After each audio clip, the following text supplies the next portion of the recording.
if you talk to me and ask why or how am I the man that I am today, I would literally look you in your face and say, I am the man I am today to my friends, to my children, to my wife, by doing the exact opposite of everything my dad did. Welcome back to the podcast. I started this podcast as a way to help Black men in all aspects of our lives. Studies show on average we lose 2.8 years of our life when we're under heavy stress. And I think we can gain those 2.8 years back if we express ourselves healthily. Stick with me as I interview therapists, doctors, advocates, activists, and friends about how we can be better as Black men and as a Black community. If you're not subscribed to us on YouTube and following us on Instagram and TikTok, you'll definitely want to do that. Without further ado, let's get into the episode. All right, y'all. We are back with another episode. We are here. This is a special episode. This is kind of like a live podcast. This is probably the first time we've ever done a live podcast episode now. So this is super, super dope. I want to explain the context for those of you guys that are listening in to the podcast that have followed our journey for a while. So we're at Fayetteville State University. We're in North Carolina. This is my first time being in North Carolina. Oh, wow. This is my first time being in North Carolina. And so this has been a dope experience. We've been able to have a workshop. So we did a workshop on holistic healing, the different dimensions of healing, the different aspects of healing with the Black men that are here. We have some Black men in the audience. The fellas that have the mic, can y'all say something in the mic real quick so that they know that there's actually people in the audience? Yo, we really here. Yo. So say something. Yo. Yeah, okay, all right, cool. So listen, y'all not gonna see them, but y'all will hear them. So we're here with Mr. Smith. Mr. Smith has helped us to has basically organized the entire event. I've come in and done the workshop on the holistic healing. But what I want you to do is, first of all, introduce yourself, explain what you do at the university, and then we'll tap into like how the workshop has been, how the experience has been for you. All right. So greetings, everyone. My name is Roderick Smith. I am the male director for the Matriculation Institute here at Fayetteville State. The program is just a fairly new initiative where we target individuals or the freshmen for a sense to make sure that they matriculate or get through their 4 years or less of college, right, to graduate. And so this program is definitely a great program. It's literally, when I talk to people about the program, it's kind of the blueprint, right? It's the blueprint that I didn't have when I was younger, when I was in college, like these young men that I'm trying to lead, focusing on everything that they need during college and then most importantly after college, right? So I like to focus on a lot of financial literacy, the social, emotional, intelligence, all those things and different things like that, but to create them and give them an actual safe space while they're here on campus. I always say is one or two things when we're dealing with the young man and especially the Black man of nowadays, when I'm talking and interacting with these individuals, one or two things, right? A lot of them don't know why they're actually in college. And then once they're here, they don't know if they want to stay, right? So they deal with the issues of imposter syndrome or different things of that sort. And then on the academic side, I always say you can be academically successful no matter what college you decide to go to if you decide to come. But what we lose these individuals are the engagement part, right? So they're not getting out of their rooms. They're sitting in their dorm rooms and different things like that. They're stagnant in that certain place. And then now they're wondering, did they make the right decision? So it's kind of my job to keep programs like this to come together and happen to make sure that we have these individuals engaged while they're going through college and then giving them the necessary tools that they need outside. All right. Yeah, man. I appreciate that. I appreciate you doing this work because I felt like when I went to HBCU too as well. I went to Delaware State University. And I just felt like, although it was an HBCU, like sometimes like the Black male experience wasn't really prioritized, or we didn't have like a lot of these type of initiatives. I don't think I ever remember having like a holistic wellness event, having a Black man come in, talk about holistic wellness in a way that actually spoke to me as a student and helped me practically, right? So that's what I tried to do. So with that being said, I want to ask you, and I want you to be honest. Mm-hmm. Well, what was your opinion of the workshop? Has it met your expectations? Has it not met your expectations? Like, how do you feel like the workshop was delivered? How do you feel like it was received by the men here? Like, what did you think about it overall? Honestly, all I'm gonna bring is honesty today. it exceeded my expectations, right? I've been here for over a year as I see some of the students nodding, right? And this is why I wanted to do this. Mental health in Black men isn't talked about, right? We don't talk about it enough. But like I said, I interact with these individuals on the regular, right? And so ironically, within the last week or two, I've had these freshman students at my door, knocking my door down, wanting to talk about issues, wanting to talk about relationship problems, wanting to talk about how they feel like dropping out because of finances, wanting to talk about disappointment to the parents and the families and things of that sort. So it was just dead on for me to see it come in full fruition. Just talking with you for months and to actually look out in the crowd. I'm still actually full. Like I'm just full to look out and to know what universities and HBCUs programs are nowadays, and to actually look out and see. And as I'm literally counting, seeing, I think, up to 70 Black men, and I know the statistics on this campus, especially the ones that's participating in events, but to see 70 plus Black men in here openly expressing themselves about what they're going through and different things of that sort, it's just amazing. So it exceeded my expectations. I love that. I'm gonna open it up to y'all in the audience. Yeah, I mean, the students are here, so why not ask y'all? Y'all part of the workshop. So if y'all want to talk about y'all experience, did y'all like it? Did y'all enjoy it? What was your favorite part? What did you not like? Like, I want to hear y'all feedback on it, because this really helps me to grow as I continue to do this. So anybody that wants to speak openly about it, feel free. Y'all have the mic, so go right ahead. I'll go first. My name is Trayvon. I've been at Fayetteville for a full year now. I'm a transfer student from Grambling State. And like I said, my first 2 years at Grambling, we never had mental health seminars like that, especially a whole entire organization dedicated to, young Black men and their health and all that. For Grambling, we mostly had small events probably once in an entire school year. Right. But coming to Fayetteville, I see that mental health is taken very serious, especially upon Black men. And I feel like that's very, that's great. That's something great, because I struggled with mental health previous in my past. I've learned how to, overcome those. And then coming to Fayetteville, seeing how it's taken serious. I see, a lot of people that would do the same thing as I did, but they have the help. They have people that actually care, people that actually listen. And I feel like that's the best thing to have, especially the entire school that's behind you, that helps you. Right. Not just one or two people, but an entire program, an entire school. Yeah, I love that. Excellent. Anybody else? You got something you want to add on that? Go ahead. This is beautiful. I appreciate it. Like, even to you, Dr. Smith, like, this is beautiful. Like, this is leadership. And I feel like what men are just leaders. And I feel like this is shaking the titles in the wave, you know what I'm saying? So this is fulfilling just being here. Yeah. You know what I'm saying? Yeah. I did 6 years in the Army.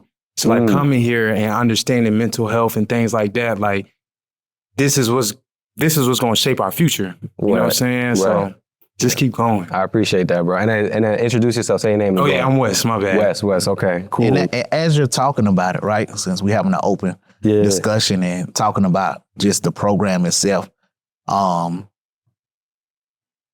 it's amazing, right? It's amazing to a point of I'm literally here with these gentlemen every day, and I know this whole notion of this whole facade that's put on, right? Or I know what programs, or I know what they say about us in the streets, or I know what they say about us on campus and stuff or this new generation. Right. But to see the amount of men come up today and share their experience, or just to be vulnerable and open up, like it's amazing, because they let's be real, society and most of the environments that we're in, you expect these individuals or these young men to show up to a party, right? Or these things like that.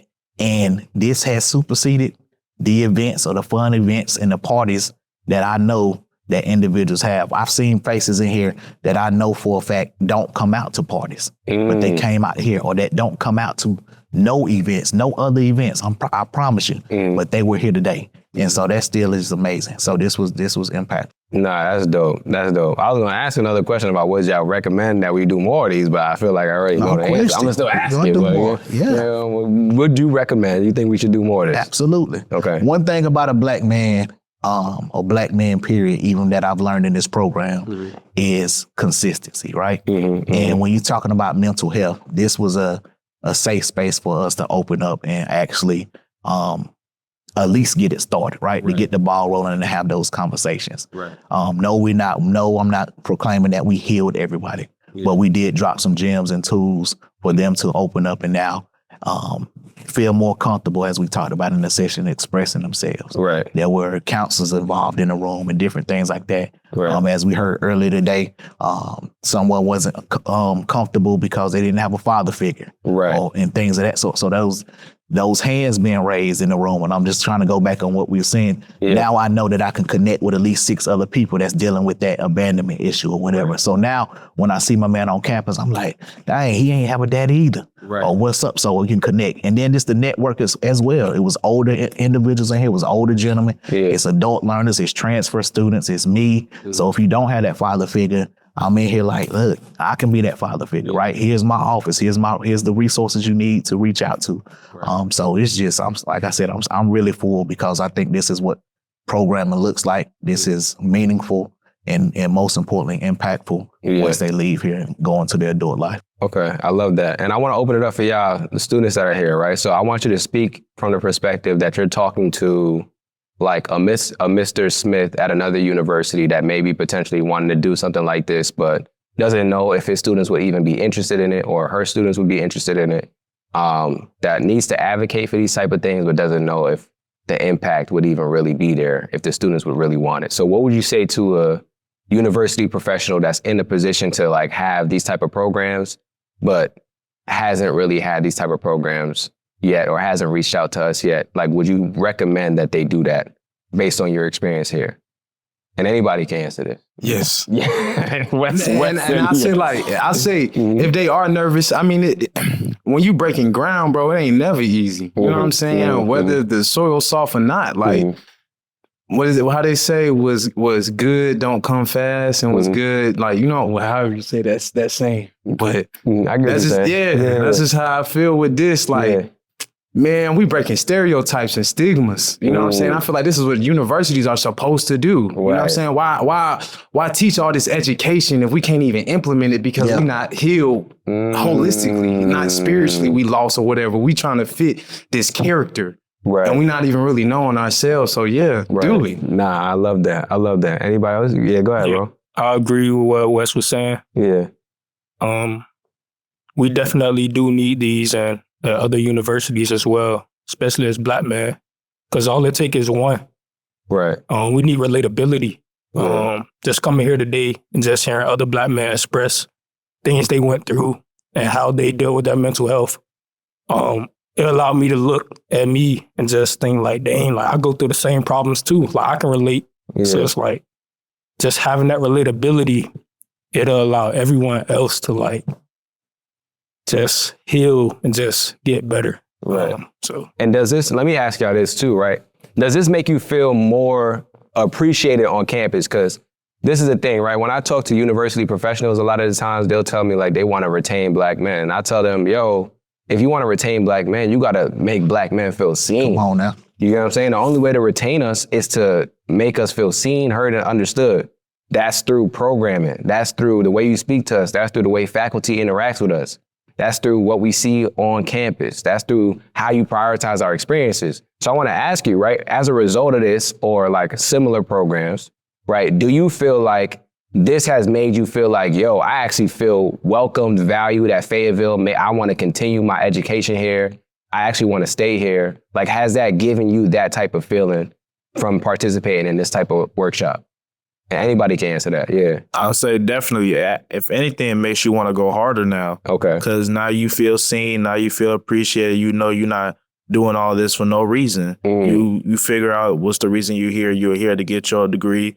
You're here to, do something with your life. And now that you feel seen, you feel appreciated, you know that people actually see what you're doing. They see all the accomplishments that you're making. It makes you want to go hard. It makes you want to go above and beyond what you already had set for yourself. And beat the limitations that other people had on you, or just beat the stereotypes that any and everybody has on a black man. And because we're built to be providers, but nobody wants to be a provider when you don't feel appreciated. So when you're appreciated, now you just want to keep going. You want to keep going harder, and you want to build. You want to continue to build nonstop into this generational wealth.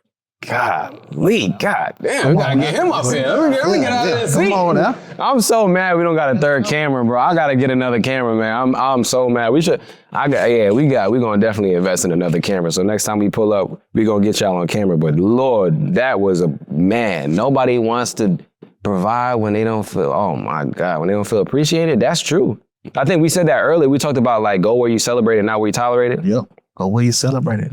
Right? I always ask my students too, and I live by something else too. Like, you got to ask yourself every day, like, are you just surrounded or are you supported? Are you surrounded or are you supported? We surrounded all the time. Your buddy in the dorm room, he there. Your homeboy on stage at the party, he there. Homecoming, he there. You surrounded, but are you supported when you go out and you want to step outside your comfort zone or you want to do something different? Was you supported tonight when somebody else was doing whatever else and you said, nah, I want to go tap into the holistic approach on the man, right? The mental health. Was you supported? Because that support is what you need. And that's what happened tonight. Yeah. I seen many men come in here as a group, collectively. Wolf pack, like 8 or 9 of them together. They did and they was just doing it. Like, so, I mean, it's crazy. Yeah. And that's my goal. And I think that's definitely the goal and the platform that you push, right? Yeah. The supportness of the Black men as they go through their mental health struggles and things of that sort, and getting connected. All right, I'm interrupting this podcast episode to let you guys know to leave a review on the podcast. Please, please, please, if you are listening to this episode and you're finding value in this episode, you're enjoying the conversation, or you've enjoyed a previous episode or conversation, and it's safe to operate your phone right now, please leave us a review.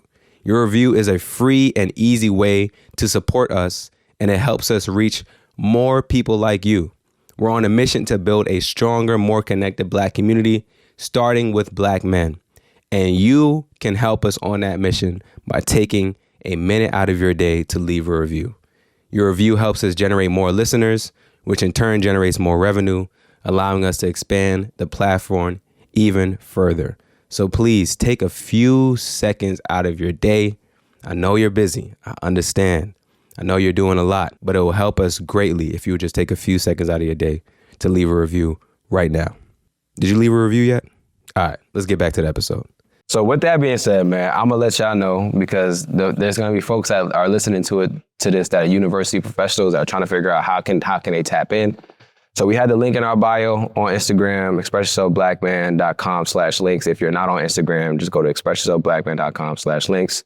There's gonna be a link in there that says exclusive partnership opportunities. You just gotta click that, fill out the form, and then we can figure out how we can do something for your university. So when you and I were first talking, Mr. Smith, you let me know about like accountability and vulnerability. Those are the two main things that you guys are trying to push as a Matriculation Institute at Fayetteville State University. And so what I was able to do was then create a bespoke, like a custom proposal, which helped to address those things. And then we work from there to contract, to get me on campus, all that kind of stuff. So that'll be the same process.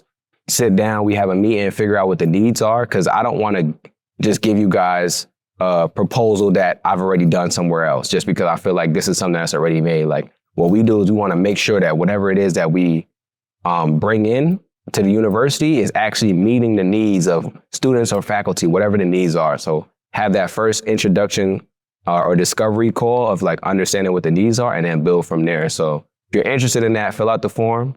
It's linked in our bio, and then we'll go from there. With that being said, I want to get into being vulnerable now, right? So we were being vulnerable during the workshop, but we got, if you're doing a podcast, we're going to have to talk about some things. Right? Oh, man. So I talked about my story, right? And I believe that trauma shapes us. Like when I talked about my story, I talked about going through depression and suicidal ideations. That shaped me into the man that I am right now, which helped me to feel more comfortable with like talking about some of the things that we go through as Black men and building this platform. So I want to ask you, is there a time that you can recall in your life that you went through something traumatic that kind of led you to being the Mr. Smith that we see today, that has all these witty lines and has the office open and is trying to do is doing the Matriculation Institute, that's leading all these different kind of things? Is there a moment that kind of like shaped that for you, or is it like a collective of things that's happened over time that's made you into the ways you are? Honestly, I would say not a moment. I would say moments, right? From early off, childhood. Right, born and raised in Asheville, North Carolina. Okay. Projects, right? Mom on drugs, alcohol, dad in jail, right? Seeing partners or homeboys get killed, different things like that. All of those struggles that I think a good percentage of Black young boys go through, right? I ain't never really thought about. I mean, it's like you said, being vulnerable. It's taking me back down a road to what created it, right? Right. What created this. But those moments were what made me. I would honestly say part of it was partially running, right? Even still thinking about now, I believe that, of course, I haven't did the research lately, but I know for a fact I am still, I would say today, probably one of the only ones that made it out of my neighborhood at that time to actually go to college, right? While in college, at North Carolina Central. I lost my father my sophomore year. My junior year, I lost my mother and my grandmother within a 3-month span, right? So that was unexpected by my junior year. So where if my grandmother was my heartbeat, right, my mother would have been the blood flowing through my body, right? So I had to overcome all of those things and still cross this stage at this now higher educational academic level with none of them people there to see me walk the stage. And that was all that was on my mind, right? And try not to get caught up because I don't talk about it, right? But I knew it was going to come up. But I think what created me or what creates me to be who I am today is honestly, y'all, like, people think it's hard, and this is just my perspective, but it's so easy. Once you figure it out and once you get that vision, that clear vision on what you want to do in life, it's so easy. Like, it's so easy not to get distracted, right? And I thank God each and every day that I was not able to, like, I was surrounded by good friends, right? I was out there in the streets where it was drug and alcohol and crack and everything. But for whatever reason, if I decided to try to go that way, I didn't stay there long, right? And so I often use the terminology of chess, right? So you think of it as chess, and I'm speaking to the men in the room, right? I'm a chess player, right? Taught my son how to play it like when he was like 5 years old, right? Anybody in the room play chess a little bit? Yeah, I look like so, right? So the chess game, right? Is three levels of chess, right? It's the opening, it's the game, and it's the ending, right? The beginning, the opening, and then the ending, right? I think about us as Black men, and I think about other coaches or men, period, right? Excellent chess players, right? They see the end game at the beginning. Let that sink in. They see the end game at the beginning. So when you're thinking about all these other races or different things, these coaches and things like that, you will probably rarely ever see another coach or man that is focused soundly on the end game. You're not going to see that student or that individual that already knows that he's going to take over his father's Fortune 500 company. You're not going to see him get in a lot of mess. He might do it, but he ain't going to get caught up. He know he about to take over his daddy's business, right? You're not going to see that individual that soundly knows that he's about to have a family. He's trying to have kids. He's trying to better himself for the, like you said, the wellness, right? He's trying to break generational curses.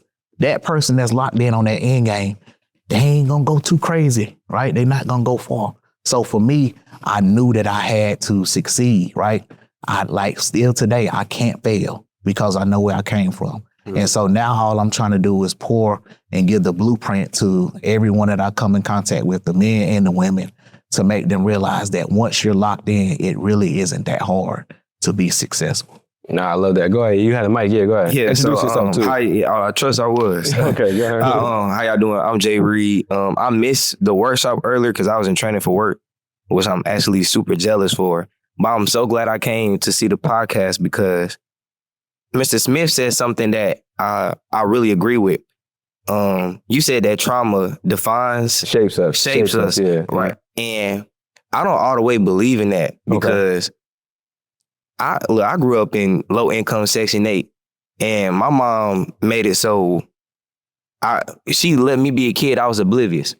But the whole time when I turned 18, I saw what was happening outside, you know what I'm saying? Not because she kept me at a child's place, but she also respected me as a person during that whole time, you know what I'm saying? So I went through my anything that a black kid should go through being in the hood.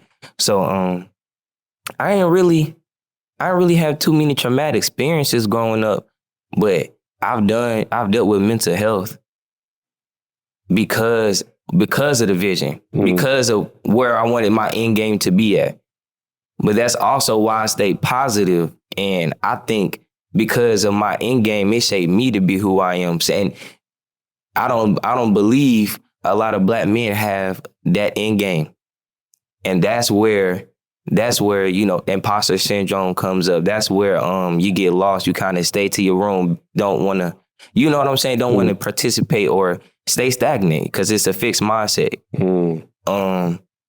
We need to teach the growth mindset in the black communities, and this is my opinion, rather than focusing on trauma. Because once you focus on the negativity, then you have the consistency of the negativity. Like you want to push positivity. Yes, you went through this, but what you gonna do about it? You know what I'm saying? Like you right, it does shape you, but it doesn't make you. And I don't like when people say that, I think that's when like they start to feel like trauma is the only thing they can relate to. And that's why I wanted to say that. And I'm glad that Ms. Smith had to turn all that trauma that he went through and made it positive because he knew where he came from isn't where he was gonna stay. So I commend you in your journey for that, Mr. Smith. You wanted to say something, Wes? Go ahead. Peace, bro. I ain't even mean to cut in on your wisdom, but I feel like sometimes when we don't have the experience that someone else has been through, we can speak out of ignorance in a sense. As in like, if you haven't had the trauma, so you don't know what it feels like to have that effect on you. You know what I'm saying? Like, I don't know how to skate. I don't know how to do a skateboard. No, I'm only going off what you said, though. I'm only going off what you said. What you said was that you don't have the trauma experiences. Hand him back the mic. Yeah. I'm about to say, I'm not saying ignore the trauma and not talk about it. I'm saying don't focus on it because I've seen it happen in black communities where people has gone through so much trauma that everybody can relate to. But then because they can relate to it, that's all they want to hear instead of where you going to go after that. Make some, you know what I'm saying? There's opportunities to go through, like there's groups to talk about the trauma so you can stop thinking about it. Like I feel like black men are very much stuck in their trauma. I feel like as a black community, we are stuck in a lot of things, especially country folk. And I'm coming from the country. My grandpa would never get a promotion at his job because he knows what to do, at his job. And because he knows he's going to get this much, he'd rather stay there than try to take that risk to do better. And that's where I was coming from. Like, we can't always go back to trauma. You know what I'm saying? Just to say that built us up. What also built us up was our friends, you know what I'm saying, growing up, that were there going through that trauma. You see what I'm saying? Like all the positives within the negatives. And let me add to what you're saying, right? So the reason why I said shape, because you said first trauma defines, and I corrected you. I was like, nah, shapes. Because words are very important, right? So that's why I didn't say defines you, because your trauma don't define, it doesn't make you who you are, right? It does shape you in a way, though. Because once I went through depression, I can't ever not remember that time. That shaped me. Yeah. That shaped me, right? That did shape me in a way. And so, like, when we talk about the shaping, I'm not saying fixate on it to the point where you're not able to function, right? Like, that's not what I'm saying. Like, during the workshop, we talked about this. Actually, literally during the workshop, we talked about this. We talked about how us as black men, oftentimes, our go-to for dealing with life's problems is, I'm gonna just grind it out. I'm going through something right now, but I still gotta grind it out. And I was telling the brothers here, like, I understand that. There's gonna be a time in your life where you're gonna be going through something, and unfortunately, you're still gonna have to grind out some things, right? But when you make that your default for everything, and I'm not saying that's what you're saying, but I'm just like mentioning this because I know you weren't here during the workshop. But if you make that your default for everything when you're going through stuff, you'll end up 70, 75, 80, and all you've been doing your whole life is grinding through, but you've never taken the time to stop and address the actual trauma that you've built up during that time, right? So yes, you can be positive. Yes, you can fix. Yes, you can focus on the positives that you have in your life, but you also at some point in time have to take the time to address the trauma in a healthy way so that you can be able to process, unpack that, and deal with it so that it's not impacting you as you go about your life. It's not impacting your family, right? So I was just about to say impacting others, right? Exactly, impacting so others. If you're grinding it out, right? Oftentimes in the culture that we grow up in, or as a man, we grind it out by nature, because the moment that we were young and the moment that we wanted to express ourselves as a black man, right, or a black boy, it was shot down. Like, you don't have no problems. You know how many times you done heard, well, you 13, you don't have no problems? What problems? You ain't got no problems? Like, no, it's 13, it's 11-year-olds out here that's struggling, right? And so for me, just being vulnerable, I grew up in that generation, right? So I grew up in that generation of you don't have no problems, or you couldn't express it, or men don't cry, right? We all done heard that, boys, men don't cry and things like that. Now I have a son, right? And so when you say it affects you, but it can affect your generations, right? Or your children, right? So now I have a son, and I had to learn that, no, boy or not, my son just turned 10. Like, if you cry, I don't care if you're 13. Let's get to the bottom of it. What's the reason you cry, right? And things of that sort. So it's gonna come a point in time where you can't grind it out, right? Or you've been grinding too hard, and now you don't know how to express yourself. And so to your point, you don't want to be 70 or 80 that's done grinded your whole life away without addressing it. Because if you're at 70 or 80, I promise you probably done had some kids that had some kids, and now they done created a whole generation of grinding, right? So it has to be some kind of balance. Yeah, that's exactly. And that's what I'm trying to say, right? Like, the trauma is going to be there. Like, you've gone through, you already mentioned it, right? Like, you've been through a lot, bro. And my hope is that you are finding a way to process that while still being positive. Like, that's my hope. You seem like you're a well-rounded individual. That was my point. For sure, yeah. Yeah, go ahead. I was about to say, that was my home point. Like, not again, not to ignore the drama, address it, but then find the positives through the trauma. Okay. That was exactly what I was saying. I don't think I was saying too much other than just saying to the point, because it's been a long day. But yes, acknowledge and address the trauma. And then after addressing the trauma and how it's affecting you, see how everything else around it that's positive can lift you up through the trauma. That's what I was trying to say. My bad. It's all good, bro. It's all good. We got there. Yeah. We got there. Yeah. We got there now. And I appreciate you, bro. I appreciate you saying that too, because I think it's important for us to be able to disagree and not be fighting each other. So I like that y'all disagreed, but y'all wasn't at each other's neck. You know what I'm saying? And you didn't cut them off.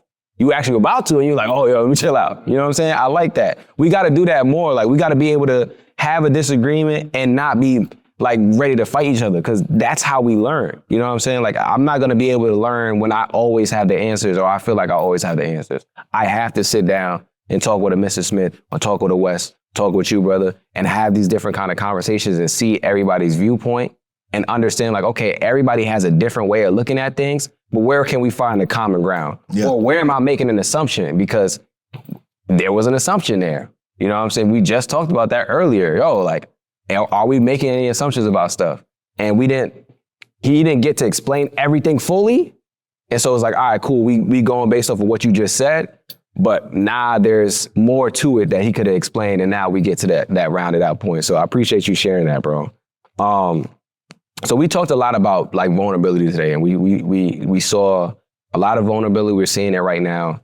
I wanted to ask y'all that are here, that are being vulnerable, that are comfortable with vulnerability for the most part, how do you think we can get more men to get comfortable with vulnerability? And anybody can answer this. You, Mr. Smith, anybody in the audience. I'll start. Yeah, go ahead. It starts with, like we discussed earlier today in the sessions, with me understanding a man, right? It takes time. It's something in us as a man, and I'm just saying for most men, right? But for me, I'm gonna speak for all men. We're not opening up like that. We not opening up like that, right? So it takes time, it takes consistency. I think about the program and these things like that, like coming in, and even when I taught in high school and different things like that, like I understand that it's not gonna happen overnight. As a Black man especially, you're not gonna learn to trust Mr. Smith or Mr. Kizzle or whoever. It might take 2-3 years before you, oh my man, oh, Mr. Smith cool, he consistent, whatever. Like students hated me and might have hated me in class or hated my lectures as a professor or whatever, or didn't like being here. And those same students, after they got out of my class or when I coach, after they off my team or different things like that, they coming back around. I seen you more. Boy, I seen you more when you not in my class, and I would like you ain't even come to school half the time. But now you ain't in my class, you here every day at the door. We all have them. Yeah. So I think just consistency and just having these open conversations, meaningful conversations. And then I think individually, like we need to have those discussions. Again, like I said, I'm full because of the men that showed up. Right. It doesn't always have to be this notion or this assumption that every time a man gets together, it's to play video games or it's to talk about how big a woman's butt is or different things like that. Like, let's have some deep conversations. Like, bruh, I'm going through today. I'm depressed today. Like, you know what I'm saying? Even if you don't express it back to me, at least I put it out there like, oh, my man Rod going through some things, right? I might be going through the same things. I'm probably, like I said, the trust issue, I'm probably not even gonna say nothing crazy to you about what you going through, but at least that's opening up. And so now this the second or the third time that my man struggling. Man, you know what, dog? I've been going through it too. I'm having female problems too. But you're not sitting there talking about it because you're gonna be scared to be judged. And that's the whole thing of going back to the grinding it out. Right. We have to stop those things and we got to have these conversations on a regular, right? And I think it comes with maturity.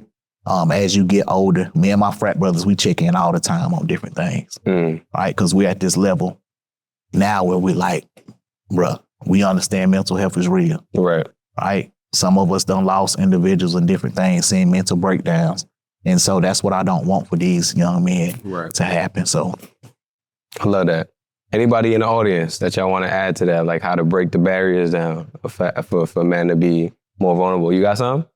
You ain't talk all day. You gotta say something on the podcast, man. And you better introduce yourself too, man. You been in here chilling, just taking up all the information, not saying nothing. I know you got some wisdom in you. Go ahead, brother. Wait, what was the question again? All right. The question is, how can we get more men to show up to these type of things, to be more vulnerable?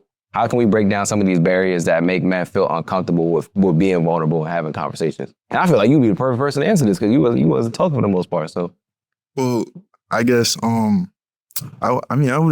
know, but like I don't know how to get the words out. Basically, you know how to get the words out. I love when people say that because what that means is you overthinking it. Just say what's on your head, and then also introduce yourself. Yeah, my name is Lamari. Amari, okay. Yeah. But I'll probably say like just keep having like sessions and stuff because like I wasn't here. I didn't talk a single time. It took me 4 hours to finally say something. Right. Because like but just keep having sessions and stuff because you never know what like people going in the brain. Like as I was sitting here, I knew he was gonna call on me. I was just in my head thinking about it, like thinking about stuff was going in my brain. But like I feel like everybody goes through trauma. Like I raised my hand when the guy said he didn't have no father figure in his life. And I feel like I realized that because like that's same with me. I always had like people try to come to my house or come in like, to me and stuff and be like that father figure, but I never let them in. Because this same group right here, I wasn't even about to join, to be honest. But I did join. He came knocking on my door. I was a little hesitant. He was like, come knock on my door later. And I was like, I don't know. Because I already been through this type of group back in elementary. And I left. Not on like a me thing. It was kind of like with the teacher and stuff. And as I left, the teacher was like, every time he see me, he'll just say some weird stuff. So like, I didn't really want to join because I feel like I wasn't trying to go through that same thing again. Yeah. But something in my brain was like, go ahead and join. Like today, I even told, what's her name?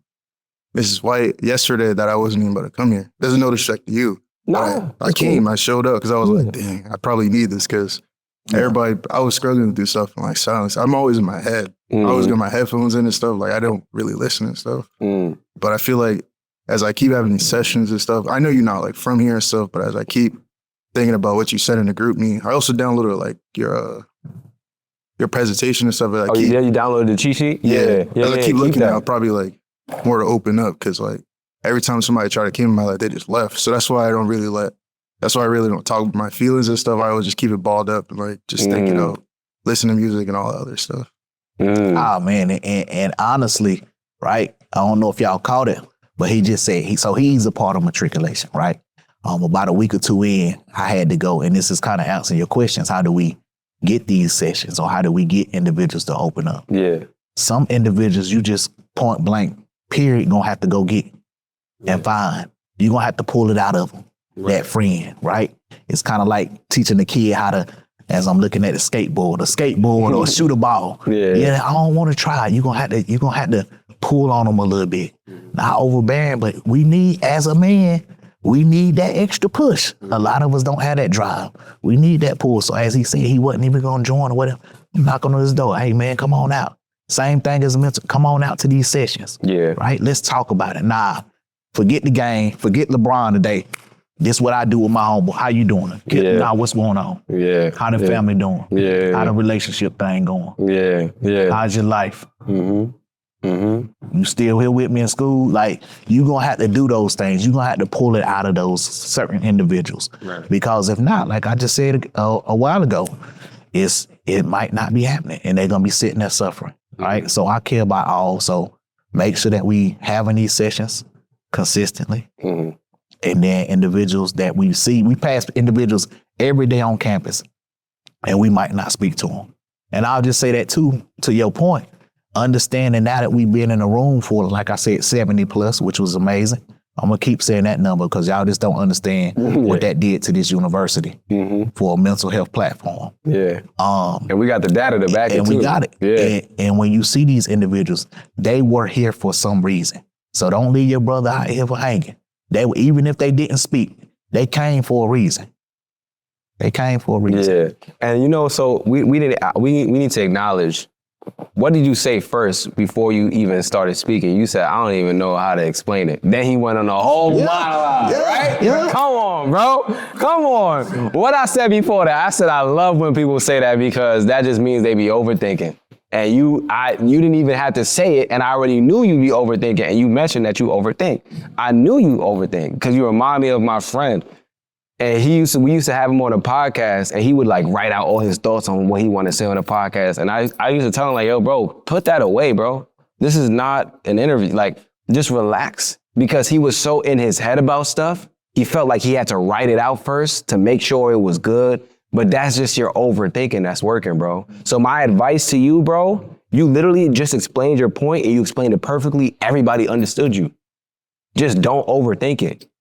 Don't overthink. I know it's easier said than done because obviously you're going through it right now, right? But don't overthink it to the point where it stops you from expressing yourself, because that is how you get through the things that you're thinking about, that you're going through, bro. So like, I know you say you listen to your music and that's great. That's going to definitely help. But you also got to talk it out, bro. Like when we was talking about during the workshop, like you can journal to yourself, right? So when you overthinking and a lot of stuff is on your head and you like, damn, I don't really know how I want to do this journal to yourself, bro. Journal what you thinking about. You don't got to write it out in an actual journal. You got your video journal, you got your audio journaling, you got your digital journaling, whatever you want to do, but pick a route. And then that's going to make you more comfortable, like speaking at these type of things, because you already practiced like speaking out loud. Sometimes, bro, I've never even mentioned this before, bro, but I realize I do this a lot of times. Sometimes I will literally play out a conversation with myself before I go and talk to somebody. I literally do that because it helps me practice how I'm going to say it, what I'm going to say, like how I'm going to introduce myself during the conversation. These are some of the things that you can overthink when you're an overthinker or when you're socially anxious. right? You'll overthink all these weird things. Like sometimes when I used to be in college and I would share something during like a presentation or like a teacher's asking me like a question, I would answer the question, then I would think like, damn, did I say that word right during the end? I'm overthinking everything, bro. You know what I'm saying? So like one of the processes and one of the things that I do, like I literally will practice out certain responses and stuff. Or like I'll practice out an intro for like if I'm going to go talk to somebody, or I'll practice out how I'm going to end the conversation or how I'm going to introduce a part of the conversation that I want to talk about. So you can try that, bro. But the main thing I want you to get out of this is like, don't feel like you can't express what you want to express because you're overthinking it. Like you literally, again, bro, and I wanted to make sure I called this out so that you remember this. Next time you have that moment where you're like, I don't really know how, remember this moment. Like you literally said that. Then I said, no, bro, you know what you need to do. It didn't even take you more than 10 seconds. Taking no time. It didn't take you no time. Then you went and you explained the whole thing, bro. So you just need to do that. Instead of me saying it, you just got to say it to yourself. That's it. You just got to affirm yourself. Go ahead, bro. You got something? Because I do have to leave. Yeah, go ahead. I wanted to answer your question on how to get more black men involved. Go ahead. First off, being vulnerable is never comfortable. Okay. Like that's the first thing I always explain to anybody that I'm talking to, peer, mentor, sometimes mentors or even mentees. Like being vulnerable is never a comfortable thing, even with family. So I tell them that if you feel uneasy while saying it, finish the thought and express yourself while being in that moment of uncomfortability to be comfortable. Because once you finish, like, have you ever been in a space where you wanted to express something, but you weren't too sure, but after you did it, you were glad that you expressed it? That's where I'm coming from, because anything new is not comfortable. And everybody knows, like, if you want to get better at anything, it's going to be uncomfortable at first. So that's the first thing. And also, honestly, just having more programs like MTI, because I've always been the type of person to be in programs. I was a part of 100 Black Men of Greater Charlotte in Charlotte, North Carolina. And 100 Black Men is nationwide. Yeah, I've heard of that before. Yeah, 100 Black, it's everywhere. You know what I'm saying? They taught me, honestly, 100 Black Men taught me a lot about etiquette. They taught me about, they put me in STEM. They taught me, they had a lot of avenues. They brought me to New Orleans. Really? You know what I'm saying? I'm a little kid from Charlotte. You know what I'm saying? It's a city, but other than Charlotte, I wasn't traveling anywhere during that time. I was 13, got to see how big America could be. Right. I say all that to say I left 100 Black Men because they denied me to participate in athletic sports during the weekends. And I feel like that's remiss coming from an African-American male where we naturally athletic. Basketball is one of our main sports, you know what I'm saying, that we're good at. Right. It's stereotypical, but it's also my first love. And having programs that block some blessings, or, you know what I'm saying, or just extracurricular, because I don't know about y'all, but athletics help my mental health. You know what I'm saying? And you can't, just taking that away from me kind of push me away from that program. And so just having more programs that's a little bit more understanding to help the athletes, to help the people that's in STEM, to introduce STEM, people that's in STEM to athletics, to introduce STEM to people that's in athletics, crossing barriers, but still keeping the balance. Not really, like I said again, not to be stagnant. It's a growth mindset, putting them in a little bit of everything so they can choose which avenue they want to be in. And that's how you get more participation through Black men, through different avenues. I like that. But I appreciate you again. I'm going to get your information from Dr. Heath and Mrs. Smith. Mrs. Smith, bring him back. Listen, you heard it. You heard it. No question. Bro. This is it. Appreciate you being here, bro. Before you leave, I just want to I want to really round out what you were saying real quick. I know you got to go. But what I'm hearing from you is we got to be mindful that not everybody, we got to be mindful that Black men aren't a monolith, right? And what that means is one solution is not going to work for everybody. Nope. So we gotta make avenues that works for everybody. Things that work for everybody. So you ain't talked during the whole workshop, but because we had a podcast episode, it's a little bit more intimate. You found a space to actually have a conversation. Yeah. So we gotta make stuff that works for everybody, which is why the first thing I do is sit down with you, have a conversation about the needs, and then we go from there. But I appreciate you, bro. Thank you. You shared a lot, bro. Because I'm able to have this connection. Now I missed the workshop. Listen, bro, we gonna do it again. We'll do it again. We gonna do it again, bro. So definitely pull up, bro. We'll do it again. That's it. Yep. All right, bro. And we'll definitely have more. Yeah. Like I said, even within this program, and like I said, we talked for months. So actually strategically tailoring it to the individuals on this campus that I knew. Right.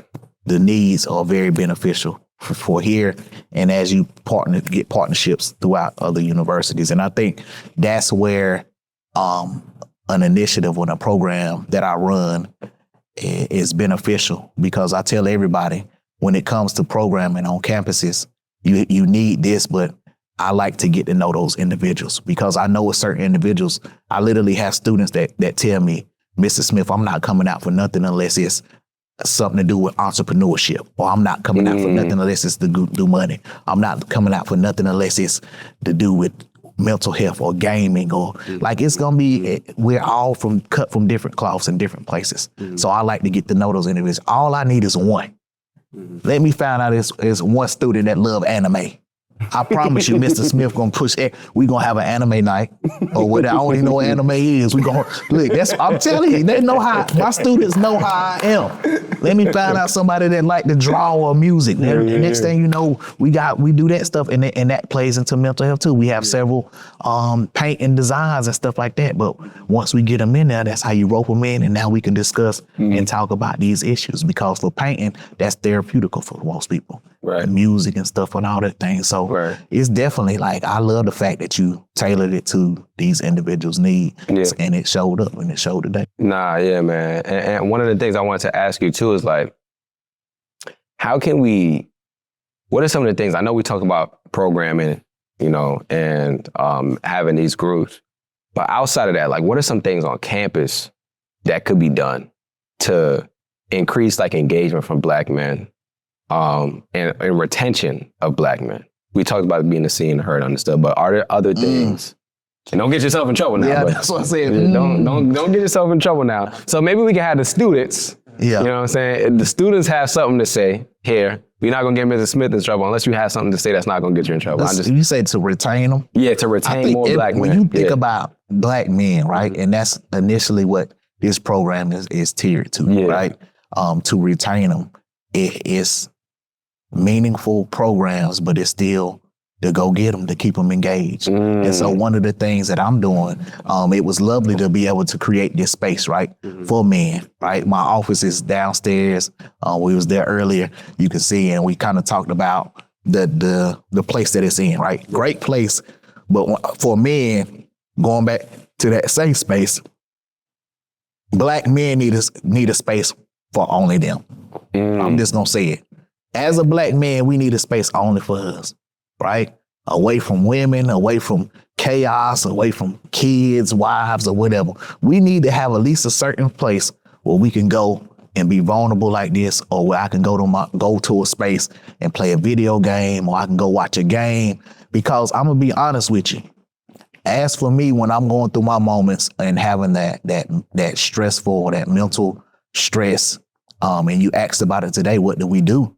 Like, and this is just for me, what I've discovered is when the world is crazy and it's chaotic and all the pressure and the weight of the world is on my shoulders and I'm about to crack, all it literally takes for me is to get away and go be with my brother or my frat brother or by myself or whatever. And you give me about a good 2.5, 3 hours of just some me time, I'm good. I'm ready to get back to the BS and the whatever else, the world and the family. And I'm just being honest. It might let me go watch 2 football games with my brother or hang out. And so it's hard to understand as a man that you need those spaces and then really express it, or to understand that you really need those spaces, right? And I see Wes shaking his head like he said he's in this kind of, probably done been in this before, but you need a place where I can be vulnerable, right? I can be vulnerable. If I feel like crying, I need to cry, or I need to express my emotions and different things like that. Yeah. So for a college environment, and I see it happening on other universities, you need that men's achievement center or a safe space where it's only for men to come in and lock in and do study halls or to do whatever, where we can have stuff that isn't acceptable or that isn't even available for a woman or whoever else to come in that space at that certain time, because we need that space. And, and I think that's what helps us get the men. That's what helps us keep the men.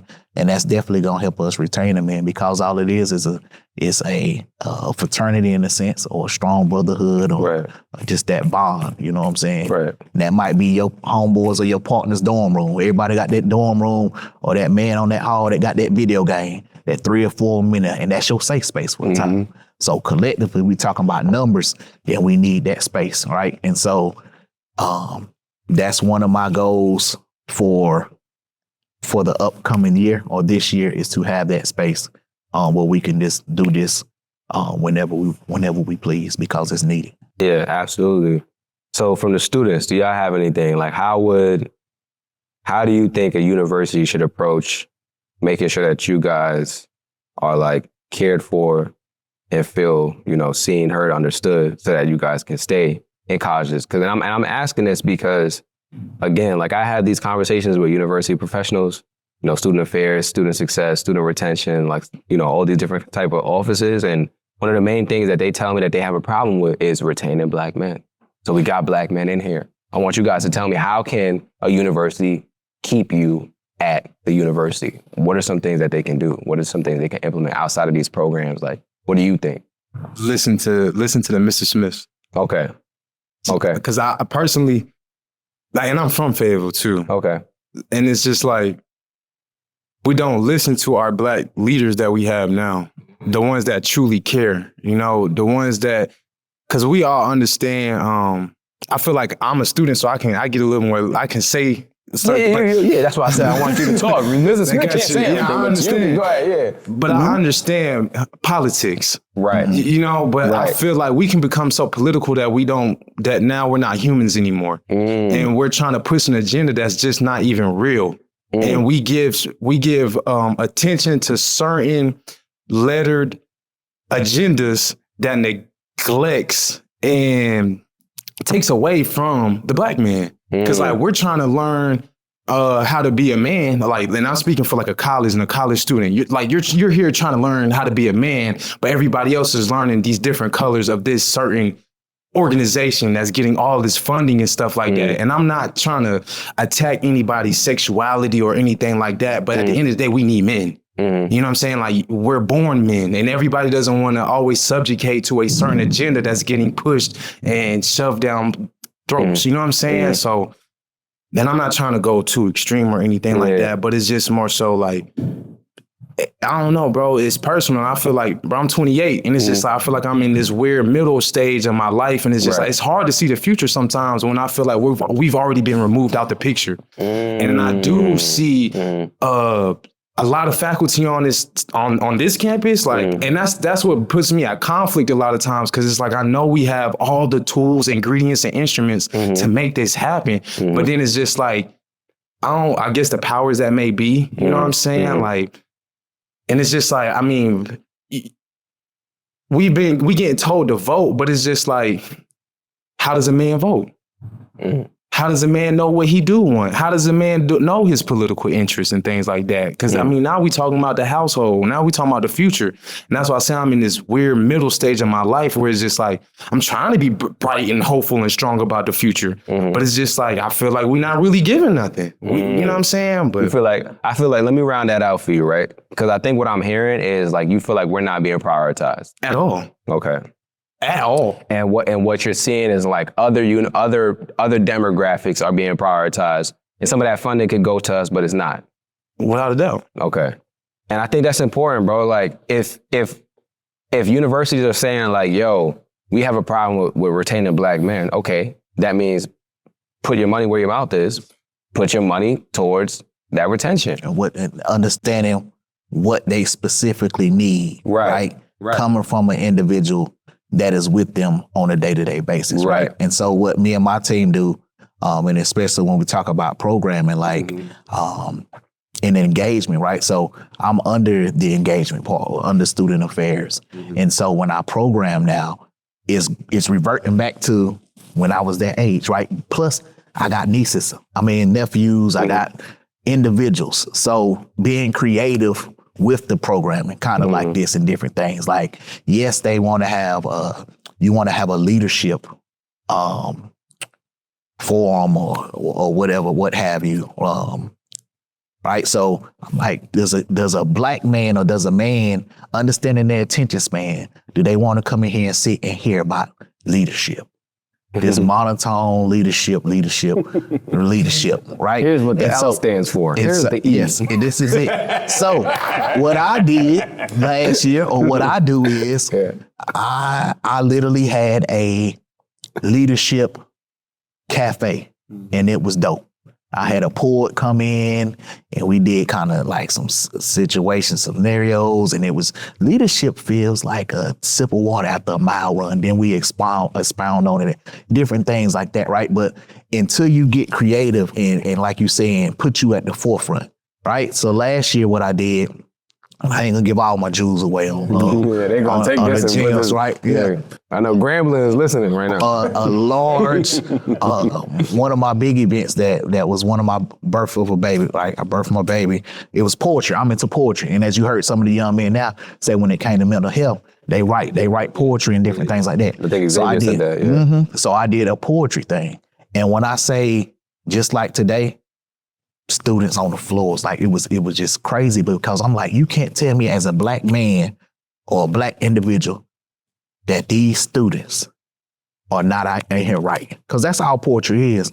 And of course we was in there teary-eyed, emotions, but to a sense too, you got to understand, like you said, with the politics and kind of when I do stuff, is I want you to be in that space, right?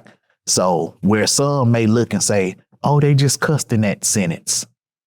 Okay, that's they got their emotions out. Like that's what I want to hear, because that's that realness in it. But outside of that, I think, like you saying, just finding the focus on what needs to be done.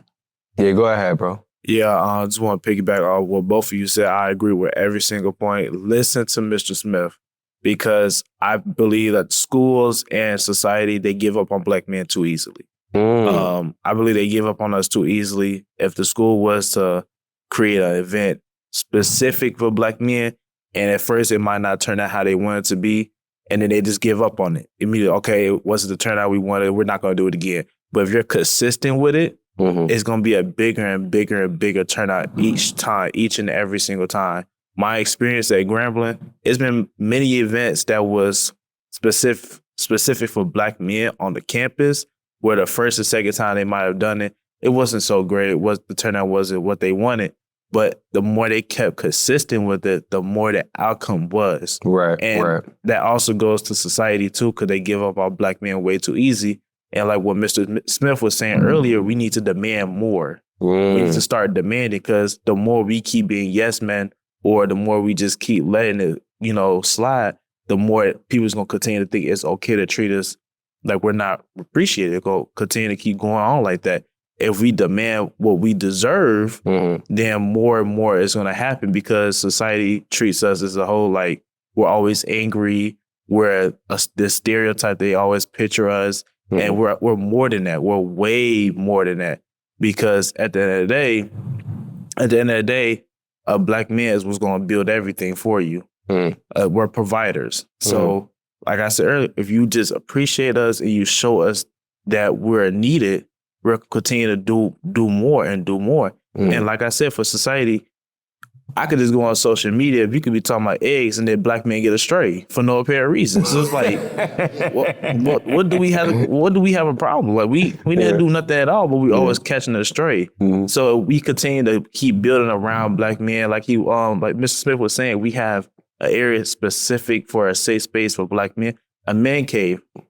as the name itself speaks for itself. Right. My uncle has an entire basement specific Come on now. for nothing but the nephews. White better not come in there. Exactly.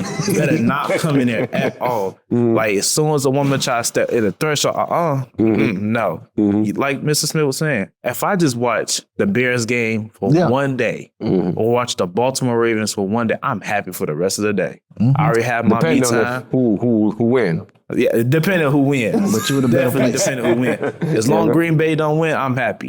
So depending on who wins, we're always happy when we have our me time, we have our safe space, no matter how little it could be. I could be in the bathroom just watching TikTok for a little bit. It's my safe space. It's what I want to do. It's what makes me happy. So if society and schools was to contribute to that and show us that, you know, we're listening to you, we hear you, we want to help you, then you're going to see a better outcome. You're going to see how we continue to come back. You're going to see us go harder each and every single time, as long as you stay consistent with it. Right. Don't think you doing it one time is enough. It's never going to be enough. Right. Because how Jay Reed was saying earlier, you're uncomfortable at first. And then when somebody take the initiative and speak up, and then somebody take the initiative and say something first, you're going to feel like, okay, he feels the exact same way. Okay, I have something else to add to that. Right. And then it's going to be a whole, domino effect. More and more people is going to stand up. More and more people is going to come out. Right. And it's going to be the biggest outcome you could possibly ever think is ever going to be. I like that, bro. And before I digress, right? Yeah. So as I'm thinking about it, right? Because this is why I was brought here. And we've been doing very well here at Fayetteville State, right? Top notch, right? Program is doing very well. Like I'm just an immaculate life, right? Collectively, as a whole, we have to get to this point where we're getting outside of those classrooms and we're connecting with those individuals, right? So where most work on seeds, right? I like to work on the soul, right? So what I do is I do hard work. Me and my team, like we say all the time, we do hard work because we're connecting with those individuals. We know what they want and what they need and different things. So you got to connect with that individual as a group and then individual as collective. My guys, right, for my program, we check in, they check in. We have group sessions, we have small group sessions, and then I kind of mandate them for them to come in and check in because conversations like this, I have this all the time with an individual that come in, whether it's relationship, emotional, stress, finances, all this stuff. But I can't get to know you and send you to the proper places for you to get that help if we don't have this. But how many individuals on a higher level is doing that? Yeah. Listen, man, with that being said, I'm gonna tell them again, listen, tap in. Link is in the bio. Tap in. Express yourself, black man. It right at the bottom where you put it at. /links. If you're not on Instagram, that's not an excuse. Get yourself on the internet, expressyourselfblackman.com/links. Hit the button that says exclusive partnership opportunities. Fill out the form. Do not play, man. We coming into these schools. We're not just doing lectures. That's what I told y'all from the moment I got in here. I said, listen, I don't know what y'all think this is gonna be, but it ain't gonna be what you think it's gonna be. Right? We're not doing a lecture. We asking questions. We having conversation. And I want y'all to ask y'all questions. I want y'all to get as much value as you can from it. I want this to turn into something that y'all feel like y'all helped to orchestrate it. And that from jump, that's what we was doing. Before I showed y'all what my blueprint was, I asked y'all, what's y'all blueprint? What do y'all think? Right? Because I could be wrong. I could be wrong. Right? So what do y'all think about this? Right? What do y'all think? And then lo and behold, y'all would say some things and everybody's getting to learn from everybody. That's the best thing. When you have a group of 70-something men, who wants to hear just one person talk? Nobody. The hell, I know I'm out here, but who wants to just hear me the whole time? Nah, let's have a conversation. That's how you make the most out of a whole space. You hear everybody speak. So whenever y'all around, I like what Wes, you and Casey were talking to some of the freshmen and getting them to like, yo, y'all came in here together. Like, go network with other folks. Don't just stay with the same folks. That's the best thing to do. Cause you never know who knows somebody. And it's not even just about who knows somebody, it's just you never know what somebody could be going through or how you can connect with that person. Like, I really think that one of the really defining moments of this whole workshop was when I can't remember the brother's name, but he mentioned like, yo, I don't have a father. He said, first of all, he said, are you on campus? Yeah. And that's when I knew, I said, oh, damn, some brother's going through something. He needs somebody to talk to. So I was like, right now. Yep. Zion Howard, yep. But then he started mentioning like, yo, I go through all this and like, I don't really talk about it, but I never had a father figure. And I knew that was a perfect moment for us to like, okay, who else has felt like that, but hasn't had the opportunity to say it? But now because he shared it, he's level vulnerability. We all can see each other in him and now create somewhat of a group or a family around this shared experience. We have a clip on our social media that has gone the most viral that I've seen a clip go viral for us specifically. It has over, I think, at this point, over 3 million views. It's a clip of me talking to 2 black men. Their name is Bo and D, right? We're talking on the episode, and I was telling them, I mentioned to them like, yo, when I was young, I used to play ping pong with my pops. And they started laughing. I'm like, what's wrong with these dudes? Like, I didn't even say a joke yet, right? Yeah. So I'm like, what's up? Like, what y'all know what I mean by ping pong, right? Like, I'm confused, right? So then they said, oh, no, we know ping pong. We just don't know our pop. Like, we don't know our pops. So we all had a shared moment where we were all laughing about that because of the way in which they said it. But what they were saying and how they rounded it out was like, yo, that's how we became friends, is because we didn't have our pops. One of them, his pops died when he was young. The other one, his pops is in jail, right? Because they had that shared experience, that's how they became brothers, right? And they have a successful podcast. They make a lot of content. You know, they're doing what they need to do, but they lift each other up. And that's based off of that shared experience. So if we can start to see some of these experiences as opportunities to connect and build with each other, rather than, okay, this is something to kind of soak and be upset about and mad at the world about, it turns it from pain into power. You know what I'm saying? And that's what you want to do with what you're going through. That's why we started the conversation off with talking about how does your trauma shape you? Because it does shape you. It does shape you. And you could either allow it to shape you negatively, or you can allow it to shape you positively. And I think the best way is when you go through something, you have a bunch of people that's going through the same experience, all building with each other in a positive way, create community. And oftentimes, we don't have that as black men. We just think we got to thug it out by ourselves. Yep. Yeah. And to your point, right, going back to the shaping, or that first question, right, I told a little bit about my story earlier, but for me, right, my dad was in and out of my life, just in and out, right? I remember him being here, a little bit younger, out, having another family, locked up, jail most of my life. Going into high school, my mom had raised 3 boys by herself. Like I said, drugs, alcohol, whatnot. So for her, it had to be stressful. But it was a time where my 2 younger brothers went to stay with their dad, and I kind of stayed with mine. So I had, per se, a father or a dad. Right. But it's crazy because if you talk to me and ask why or how am I the man that I am today, I would literally look you in your face and say, I am the man I am today to my friends, to my children, to my wife, by doing the exact opposite of everything my dad did. So I had a dad, but was he giving me what I needed to be successful as a man? It's one thing to have a dad, yeah, right? And if you think about it, if you're having conversations with other certain men, is it okay to have it? I mean, is it sometimes individuals will tell you straight up, I had an in-home absent father. So you might have had your dad in your life for 30 years, but was he fathering? And so that's a deep conversation in itself. And I think that's why we got to have these conversations, to your point of like, and his name was Zion. He's Matriculation too. So we'll be tapping in. But I think a lot of us have those similar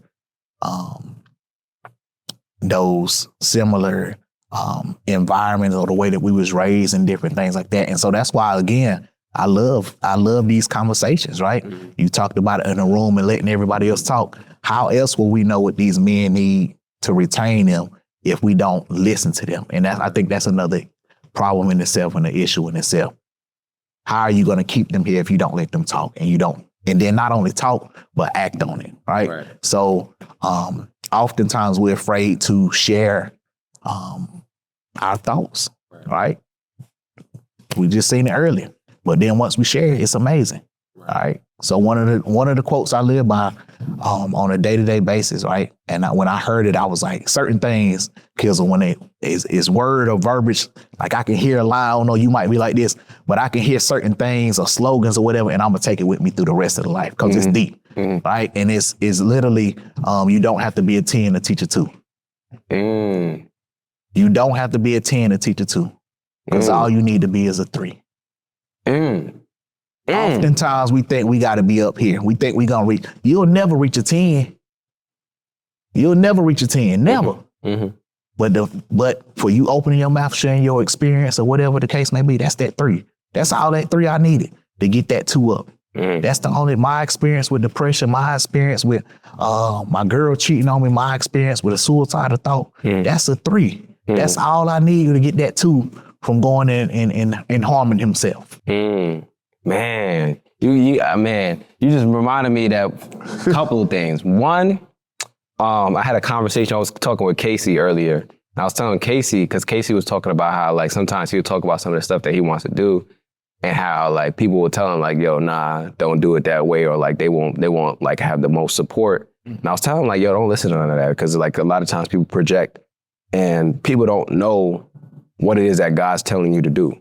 Because if I had sat and listened to everything everybody told me to do, I would not be here, right? Like, and I really like that bar. Like, you don't need to be a 10, bro. You don't gotta have you don't gotta got a PhD and this and that to go and talk to somebody, bro. Like, nah. And I'm not saying you gotta have sessions and charge people, and like, nah, I'm not saying that, because that's okay, you bugging, go get your license and all that. What I'm saying is like, you got a school that you went to, right? You got a high school, you got people that are looking up to you, that have gone through some of the things that you've already gone through. You have wisdom that you can share with them. Don't think you got to be at some like end game. You got to be a celebrity and have millions of dollars to go and share stuff. Like, this is the community work that we got to be doing as Black men. This is how we build up the next generation. Is not just thinking about our personal situation and our struggles, but also how can I uplift the people from our community so that they don't make the same mistakes that I made when I was going through what they're going through right now, because I didn't have nobody coming back to tell me what I should or shouldn't be doing. Like, that's very important. And you talk about the 3 and the 2. The reason why I feel like that bar is so significant is because what did we do earlier? We went through the mental health rating. We literally went 1 to 5, right? So a lot of the folks in here there was 25 folks that said they were at a 3. There were 6 people that said they were at a 2. Come on now. So the 25 can mentor the 6. They need to get in that circle. You get what I'm saying? And then we had probably like 10 or 10 to like 18 people that were in between 4 and 5. Yep. That 18 can mentor the 25. Come on now. That's a 2, right? Or that's a 3. Because you don't have to be at a completed stage to go and help somebody that's going through the process. I really like that. I'm gonna keep that with me too. I'm gonna keep it. You got a couple bars. I ain't gonna lie to you, brother. I'm gonna have a couple of those bars. But you said another thing where you was like, are you being surrounded or are you being supported? That one really, listen, that one stuck with me. I'm gonna go tell my girl, like, you listen. I was talking to Mr. Smith. Go be here with it. I was talking to Mr. Smith, and he told me, am I being surrounded? Am I being supported? She be supporting me, so I'm gonna tell you be supporting me. But sometimes some people don't be supporting me, man. So I love that, man. That's really dope, man. That's really, really dope, man. I want to round this out by go ahead, say it. I was about to say, I think too, when you're talking about that circle, right? And as I get older, right? And as we decide to get older, going back to how I said a lot of the stuff, to me, I was blessed, right? So I was blessed to be around great friends, right? I had a friend, shout out to my boys back home, like Moochie, man, Smitty and Wallace, right?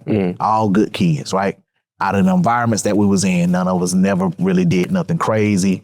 They're still successful people, right? And that goes back to surrounding yourself with individuals.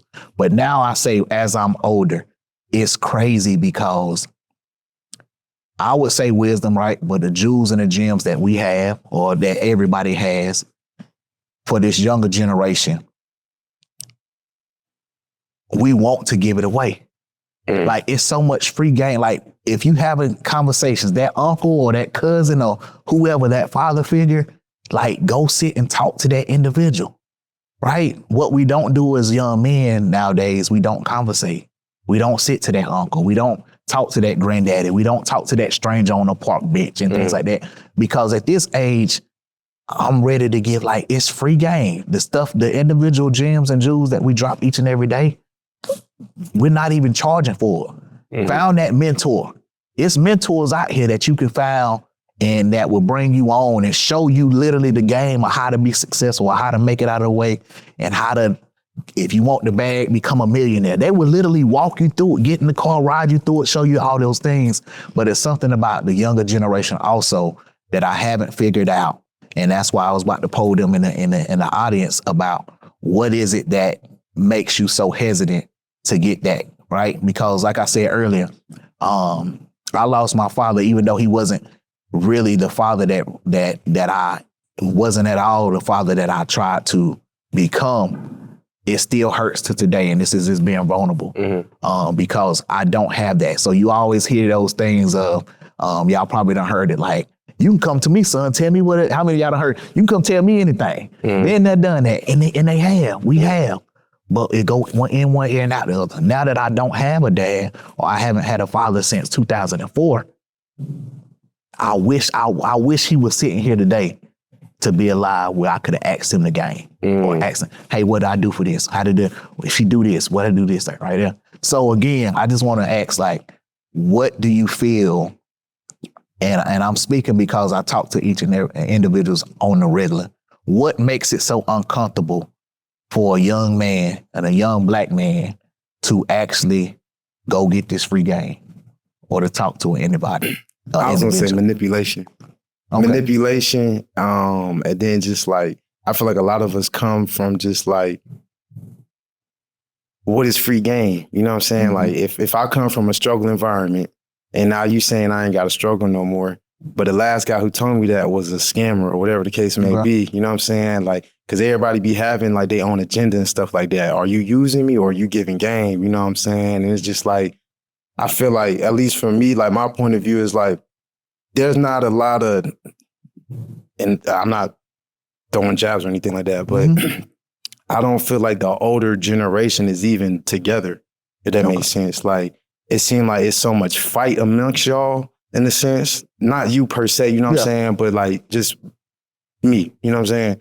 So it's just like, who is there to go to? You know what I'm saying? Especially if you're from a struggle environment where everybody's struggling. Like, I don't have access to a millionaire that will just give me game. You know what I'm saying? Like, I feel like I've tried to do things like that. You know what I'm saying? I feel like a lot of us have. It's just more so like, when you get the door just shut in your face so many times, it's like, all right, bet. No, I just got to grind it out. You know what I'm saying? I'm going to figure it out. You know what I'm saying? Like, what worked for you ain't going to work for me. You know what I'm saying? So it's just like, all I can do is be me. All right, that's good. You got something to add to that? Yeah, like, I'm overthinking. As Mr. Smith was saying earlier about like his dad and stuff, like, yeah, my dad he was in and out of my life. Like, I didn't really have him like there. I see my dad get in fights. I see my dad being drunk. Now that I see my dad get locked up plenty of times. So like, once he done left, everybody else was trying to be that person to come knock on the door, as you were saying. I wasn't trying to go. I don't really listen to them. Like, it's not the fact that like I'm trying to be disrespectful. It's just like, I don't trust them. Like, I seen them. I've been in this, as I was saying earlier, I've been in a group like this. When I left, it was always just the weird stuff. Their teacher was trying to make remarks. So that's why I was kind of hesitant joining the group. Yeah. So like, it's just like, I done been through this. I'm not trying to go through this again. I see. So like, I'm not trying to open up. That's why I didn't really like speak. If there was still 70 people in here, I probably wouldn't have said nothing. Even though you passed me the mic, I probably still wouldn't have said anything. That's just how it was though. I guess if I could have gone back and changed something, trust me, I would have put my dad back in my life. But like, now that I already been through this, like, it's not like I can really do that. Like, I just got to keep going. I thug it. Trust me. Everybody keeps saying, thug it out. I thugged it out since 9th grade. Like, I've been like this. I don't really talk. Like, that shit. Like, I've been here for like, you say to them? How do I? Like, everybody talking to their peers and stuff. Like, I'm not talking to a single person in my class. I'm not even from there. I'm from Charleston, South Carolina. Like, I moved over here or I didn't move there, like, technically I did, but I came over to, like, just get a fresh start from everything. But, like, I haven't really gotten to that point to, like, talk to people. So I'm really just music, as I was saying. Like, you see me in the back of the class, headphones on. I'm not really talking to nobody. So I'm just trying to get to that point where I can like start talking to everybody, but like I just gotta get to that point where like a certain person and stuff. I feel you. And so for you, I would say just continue to come out because it is going to be 1 or 2 people. And I think that's what I tell my group, right? When we talk about engagement and getting them out the room and different things like that, like I'm literally like, just come out. Like me personally, I don't care if you stay here 15 minutes or 20 or 30 minutes because you're going to connect with someone or somebody else's story is going to resonate. All I need for you to do is get 1 other person that's like you, 1 or 2 people. And y'all can grind it out together for these 4 years or whatever the case may be. But those 3 gonna connect with another 3. It's not gonna be many friends. We already know trust issue is major. All right. I'm not saying go get a lot of friends, but we can't have you, brother, go through this alone. And that's my whole point. Get 1 more. Let that be your safe place. And we gonna. Yeah, and that's what I wanted to add to what y'all was saying. You hit it right on the head.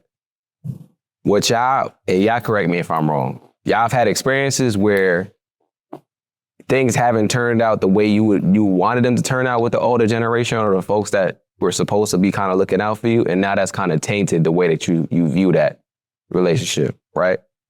And I understand that because, I have certain family members where I'm like, yo, what are y'all doing?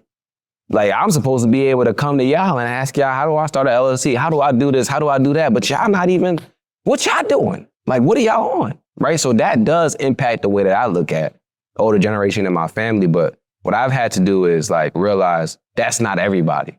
And just because they're not in my immediate circle doesn't mean I can't learn from them. So for me, a lot of my mentors, I've never met them in my life. I've never even had a conversation with them. How do they mentor me? Social media, YouTube. You know what I'm saying? So like you can still find outlets, you can still find resources that can help you. Like we have a whole podcast. I didn't know anything about cameras. I didn't know anything about putting equipment up. I didn't know anything about how to put stuff together for a podcast. I found out all that stuff from the internet, from looking at other people's failures and successes and all that kind of stuff. So that's also a route. But I want to definitely speak to you, bro. Like, I'm like that. I don't really like talking to people. I already said that when I was here. I told y'all, like, I'm here to talk to y'all and I'm going to do what I need to do because I'm a professional at the end of the day. But if it was between talking to 70 people or sitting at home and eating some spaghetti and watching Prison Break, brother, it ain't even a question. It ain't even a question. I'm going to be at home, spaghetti and Prison Break every time, bro. Every time. And this is nothing against y'all. I love being here when I'm here. It's just mentally, it's a hurdle that I have to hop over to get to the point where I'm like, all right, cool, I'm gonna go out and speak to people. Because I'm just naturally, I wanna be to myself. What I had to get comfortable with is who I am. That's what I mentioned earlier. Getting comfortable with who you are, bro. I can tell, and I'm not trying to just call you out. I'm trying to speak to you so that you, like, this is something that you take and you start like sitting and processing. You're uncomfortable with your story and who you are and your identity a little bit. And that makes it so that you're hesitant to talk to people because you're like, I don't really even know because what am I going to say? But what if they judge me for this? And that? You got to stop thinking about all that. Mm-hmm. But the only way you're going to stop thinking about that is if you get more comfortable with who you are. So while you doing the listening to music thing and all that type of stuff, like that's great. I need you to spend some time in self-reflection. I need you to spend some time like asking yourself, like, who am I? Who do I want to be? What do I want to do? And not just asking yourself, asking God too. You got to pray, bro. Literally sit down and pray. And then once you start figuring stuff out, start writing stuff out. Start making a plan, making it clear for yourself so that you know who you are. So that it's simple. When you start talking about who you are, what you want to do, you can easily spit that out. I don't ever have to think about my intro to people. I don't ever have to think about what's my story when I go talk to people and tell people what my story is or how I started this business or why I do what I do, because I know it's rooted in me. So I want you to get to the point where your identity is so rooted in you, you never feel uncomfortable explaining yourself. Because, bro, I can tell, like, once you start talking, you're confident, bro. Mm-hmm. Once you start talking, you're confident, but you just got to get to the point where you feel comfortable talking. And I think once you get to the point, the way that you get to that point is by knowing yourself so much that you never feel like you in a room where you can't speak, bro.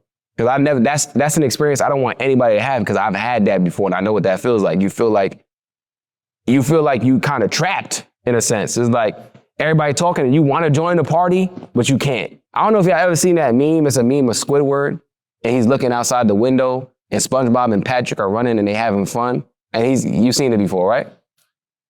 Bro, that's how that feels when you in a room where everybody's talking. It looks like everybody's having fun, but you're the only person that's like stuck in your thoughts and you can't get it out. Like, I don't want you to have that. So you got to practice by yourself, do that self-reflection by yourself, get to a point where you know yourself enough to when you come out, like, it don't matter what nobody say. You're not sitting there overthinking yourself. You can just have a conversation and you don't feel weird about it or anything like that. You're not overthinking how you said it or anything, bro. So hopefully, that sticks with you, bro. But because like I said, bro, I can see myself in you and I wanted to give you that game. Go ahead, bro. I just have a question for you. What's up? Like when you saying like do a self-reflection, yeah. Like what are some things that you do to really like self-reflect on yourself? Like Okay. some questions you may ask yourself. Perfect question, bro. So like I told you, I went through the breakup when I was in college, right?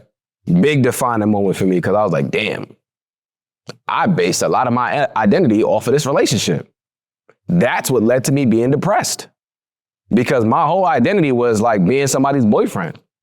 I'm like, yo, I'm nothing if I'm not this person's boyfriend, right? And so not being a boyfriend anymore shattered my reality because I based my whole identity off of that one role that I had as a man. So self-reflection for me, I gave y'all some of the questions just now, like, who am I? That's a question that a lot of us sometimes struggle with answering. Who am I outside of what I do? Because I do podcasting, I have a business, but who am I? Kizzo is a kind-hearted person that wants to see other people win. Okay, I can do that in a variety of ways. Now that answer informs what I do. The answer is not what I do. Does that make sense? Right, so when somebody introduces themselves, they'll say, okay, I am a teacher. No, that's what you do. That's what you do. That's what you do. Who are you though, actually? Like, who are you as a person? Right? When you start answering that question, again, it informs what you do. Again, my answer is I'm a kind-hearted person that wants to see other people win. Right? So I can do that in a multitude of ways. I can do that in a podcast. I can do that by simply just going and talking to two people when I leave out of here. And the reason why that's important, knowing who you are outside of what you do, the reason why that's important is because, God forbid, Instagram decides to block me and block the page tomorrow. Mm-hmm. That could shatter my reality again. If I make my whole reality based off of the podcast and being Express Yourself Black Man and Kizzle from Express Yourself Black Man. But when I base my reality off of I'm a kind-hearted person that wants to see other people win, I find another avenue to do that. Whether it be talking at a school or going to talking to a family member or whatever the case may be. You don't root yourself in what you do. You root yourself in who you are as a person. And you got to ask yourself that question. And again, I'm never going to say you're going to get the answer by yourself. You got to pray because a lot of what we're talking about right now is purpose. Like underneath all of this, that what we're really talking about right now is really purpose. This is all purpose work. And the way to do that is you got to invite God in the process. Or whoever your higher being is, you just got to have a higher being outside of yourself. Because you ain't bring yourself here. Listen, you ain't bring yourself here. Mm-mm. So something created you to do something.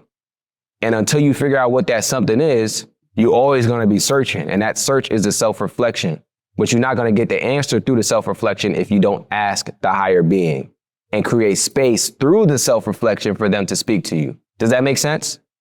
Yeah. Am I making sense or am I confusing y'all? Nah, you make perfect sense to Okay, me. And all I think too, like when you saying that self-reflection, intentional, make it intentional too, right? So how he said, kind person or whatever. Oftentimes, if you self-reflect daily, right? I like to self-reflect daily and be all right with it because I'm dealing with me. I'm dealing with myself and my inner being, right? So who am I today? It might be like, I'm just trying to make it through the day. I'm happy right now. Like you got to do it. I'm sad right now. I'm upset. I'm angry right now, right? I know who I am altogether, but who am I at this moment? Who are you at this moment? Because that's how you're going to start to deal with those issues as well. That's a fact. So I want y'all, I know we talked about a lot today, but I really want y'all to spend some time like in self-reflection. And y'all already know what I said about holistic healing and about spiritual health, that being the most important one to me. So again, spend some time in self-reflection, create opportunities for God or whatever higher being you believe in to speak to you, and then ask those questions of yourself and continue to ask those questions. You're not going to get the answer right away. It took me probably months of just in the crib, solo, by myself, asking like, okay, you know, God, what should I be doing? What should I be doing? And you start hearing a voice in your head. Not a crazy voice, right? Like, if it's a crazy voice, go get yourself checked out. But if you start hearing a voice in your head, it's like a little small voice that's telling you something. And you probably ignore it so much that you don't even hear it anymore. But when you spend that time in self-reflection, that voice becomes louder and louder. You get to hear it more and more. But you're not going to get to that point if you don't spend that time. And you're definitely not going to get to that point if you don't ask God. And even once you figure out what you need to be doing, you ask God again. God, are you sure? And God will make it plain for you, bro, to the point where you cannot deny it. Right? Like for me personally, like I didn't want to start Express Yourself Black Man. I got a new job. I'm like, oh, I'm good. I got a new job, a little bit extra money coming in. Mm-hmm. I ain't struggling no more. We are done. Entrepreneurship is not for me. Cause I had started a business and it didn't work out for me. Right? Then I had a bro that just kept telling me, nah, bro, do something, do something, do something, do something. Sometimes people will see things in you that you don't see in yourself. And again, that's when God sends people to create opportunity. He creates opportunities for you. This is why, again, your holistic healing is so important, because the people that you keep around you. If I didn't have that bro around me, right? God doesn't have the opportunity to use him as a vessel to get me to move. You get what I'm saying? So all of this is connected, but it starts with your spiritual, bro. It starts with your spiritual. So we could talk more offline, but we talked a lot during the podcast. Mrs. Smith, I want you to tell the people how they can find you, how they can get connected, how they can support the work that you're doing, anything that you have coming up. If you guys have workshops or anything. So first off, thank you for this opportunity. Of course. Kizzle, right? He was amazing. As you heard us go through it, you hear the individuals in the crowd, the students. He don't play, right? He tailored it to what we specifically needed.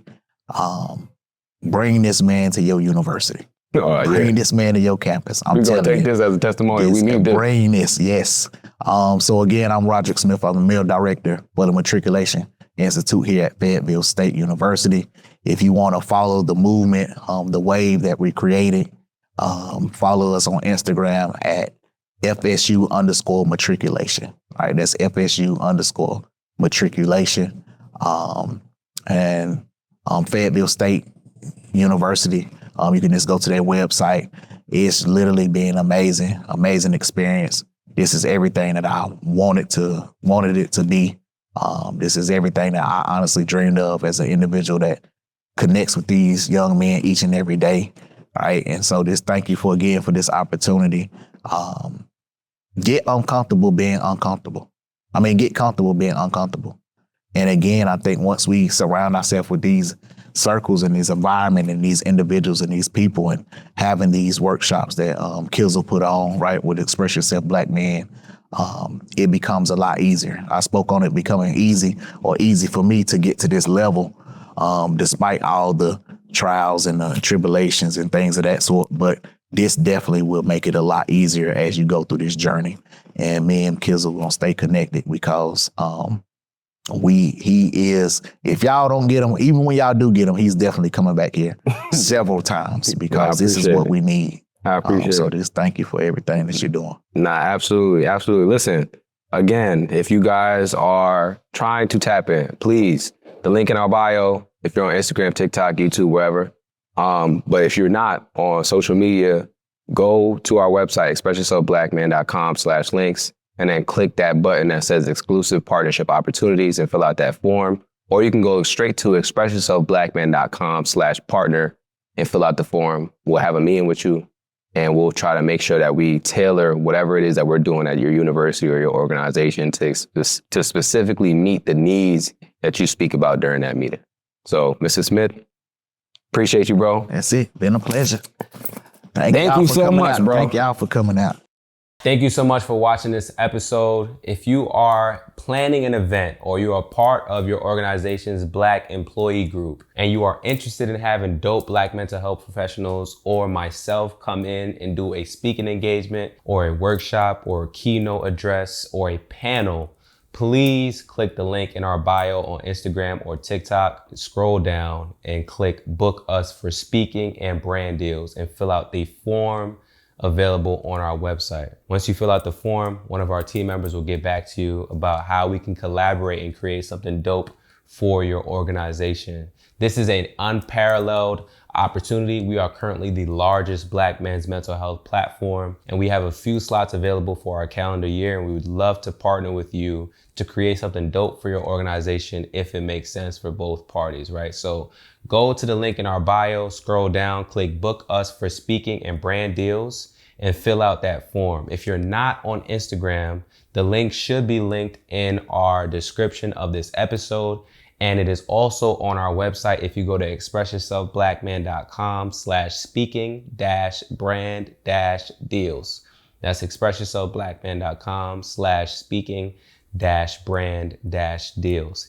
If you are looking for a therapist, a Black therapist, and you've had a hard time finding one, you jump from therapist to therapist, or you just don't know how to find a therapist, we are teaching a free webinar. It's completely free, taking you from not knowing how to find a therapist, not knowing where to search for therapists, struggling with finding good therapists for you, not knowing what to look for in therapists, teaching you all of those different things, and also giving you the opportunity at the end of the webinar to be connected with one of our safe haven healers who are Black mental health professionals so that you do not have to go through the struggles of finding a Black therapist alone anymore, right? So if you're interested in that, you want to get connected with a Black mental health professional at the end of the webinar, or you just want to learn how to find a Black therapist by yourself, you can sign up for the free webinar. It's linked in our bio on Instagram and TikTok. You just click that free webinar link once you click the link in our bio and fill out the form.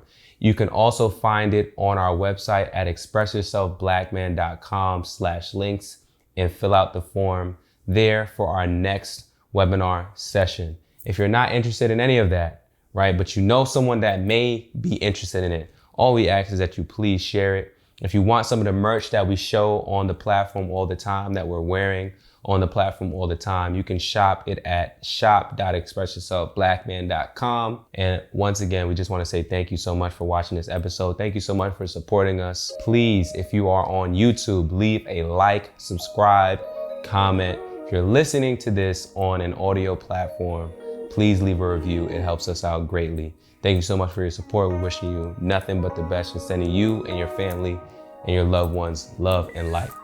Peace. Sometimes I know you feel like you ain't got nobody to speak to. A shoulder to lean on, somebody you could preach to. No, you need to hear it, my brother, I love you. We got way too much to live for.